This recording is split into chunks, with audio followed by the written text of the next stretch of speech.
আসসালামু আলাইকুম, সবাই কেমন আছেন? আলহামদুলিল্লাহ আমি ভালো আছি। তো কালকে রাত্রে হঠাৎ আমার টনসিলের ব্যথা শুরু হয়ে যায়। আমার একটু টনসিলের সমস্যা আছে, আমাকে অপারেশন করার কথা বলছিল, বাট আমি অপারেশন করি নাই। তো ওষুধ খেয়ে খেয়ে ভালো থাকি। তো তো কিছুদিন পর পর দেখা যায় একটু বৃষ্টি হলে অথবা অ্যালার্জি জাতীয় কোনো খাবার খেলে আমার এই ব্যথাটা শুরু হয়ে যায়। আবার দেখা যায় একটু জোরে কথা বললে বা একটু জোরে আওয়াজ করলেও আমার টনসিলের ব্যথাটা দেখা দেয়। যেহেতু এটা আমাকে অপারেশন করতে বলছিল, আমি অপারেশন করি নাই, আমি ওষুধ খেয়ে খেয়ে ভালো আছি। দেখা যাক, যদি বেশি কোনো সমস্যা হয় তাহলে অপারেশন করব। তো অপারেশন করাটা আমার তো এটা রিস্ক মনে হয় বা আমার তো ডর লাগে, ভয় লাগে, এই জন্য আমি করতে চাচ্ছি না। যদি প্রয়োজন পড়ে তাহলে যদি কোনো সময় প্রয়োজন পড়ে তখন করব। তো কালকে হঠাৎ করে টনসিলে ব্যথা হচ্ছিল, তো রাত্রে আমার দেরি করে ঘুমাইছি, আর রাতে দেখা যায় আমি আর সজাগ পাইনি। ঠান্ডা ট্যাবলেট খাইলে দেখা যায় অনেক সময়, ঠান্ডা ওষুধ খেলে দেখা যায় যে ঘুমটা বেশি হয়, ভার হয়ে যায়। আর প্রত্যেক দিন এইভাবে উঠে রান্না করাটা দেখা যায় হঠাৎ করে একদিন, প্রতিদিন উঠতে ভালো লাগে না। তো হঠাৎ করে একদিন এরকম শরীরটা খারাপ হলে আর দেখা যায় আমার শাশুড়ি মায়ে উঠে উনি করে। তো কালকে দেখা যায় উনি উঠেছে দেখলাম যে উনি রান্না করছে। তো আমি বলতে পারবো না আমি সজাগ পাই নাই বা আমি দেখি নাই, যদি আমি দেখতাম তাহলে আমি উঠতাম। তো আমি যখন উঠি তখন দেখা যায় যে আমি শুধু রুটি বানিয়েছি আর ভাত রান্না করছি, বাকি তরকারিগুলো দুপুরে উনি রান্না করেছে। তো আমি দেখাচ্ছি যে সে কী রান্না করেছে। এখানে যে কচুর যে মোতা বলে যে, সেটা দিয়ে ইলিশ মাছ দিয়ে একটু রান্না করেছে। এখানে আদা রসুন বাটা, জিরা বাটা, তারপরে তেজপাতা এইভাবে দিয়ে সুন্দর করে রান্না করেছে। আর ইলিশ মাছের মাথা আর লেজ দিয়ে এই যে এই কচুটা রান্না করেছে। মানে কচুর একটি অংশ, উপরের অংশ রান্না করেছে এইভাবে, আর নিচের অংশ রান্না করেছে এইভাবে মাছ দিয়ে, একটু ঝোল ঝোল করে রান্না করেছে।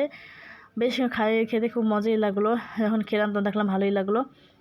আর এখানে আমি যখন কচু সিদ্ধ করেছিলাম, অনেকগুলো কচু যখন সিদ্ধ করেছিলাম, তো কিছু কচু রান্না করেছে আর কিছুগুলো এইভাবে ধুয়ে দিয়েছে। তো আমি এখন এগুলোর প্যাকেট করে রেখে দিব, মানে প্রোটিনের ভিতরে ছোটো ছোটো প্রোটিন করে রেখে দিব, যখন প্রয়োজন হবে নামিয়ে রান্না করব।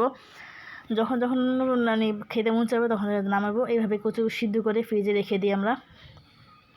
এত কচু তো একসাথে খাওয়া সম্ভব না, তার জন্য এইভাবেই আমরা প্যাকেট করে রেখে দিই। তো সেটাই বললাম যে আমার শাশুড়ি মা আমাকে অনেকটা হেল্প করে, দেখা যায় অনেকটা কাজে অনেকবার এরকমভাবে সে হেল্প করে। তো রাত্রে উঠে সে রান্না করছে, আমি সেটা দেখি নাই, তো আমাকে ডাক দেয় নাই দেরি করে শোয়াতে, বা আমার শরীর খারাপ তার জন্য।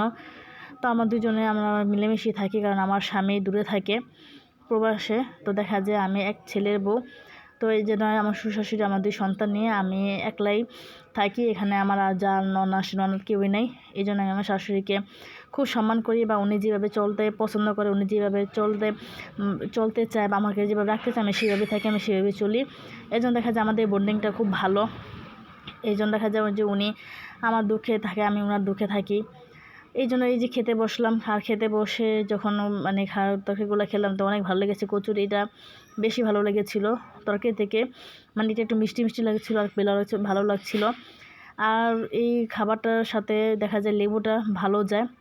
দেখা যায় অনেক সময় গলা চুলকায়, সেই গলা চুলকাটা আর হয় না যদি লেবুটা চিপড়ে খাওয়া হয়।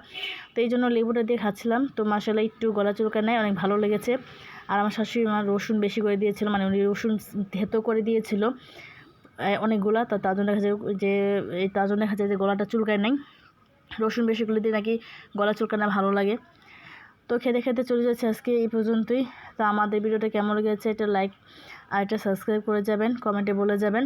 আর এইভাবে আমরা দুজনের জন্য সবসময় মিল থাকতে পারি, সবাই আপনাদের জন্য দোয়া করবেন, আমি যেন ভালো থাকি, সুস্থ থাকি, আপনাদের সাথে নতুন নতুন ভিডিও নিয়ে আসতে পারি। তো আপনাদের জন্য আমাকে দোয়া করবেন, আমাকে সাপোর্ট করবেন। আজকে ভিডিও এই পর্যন্তই। আল্লাহ হাফেজ।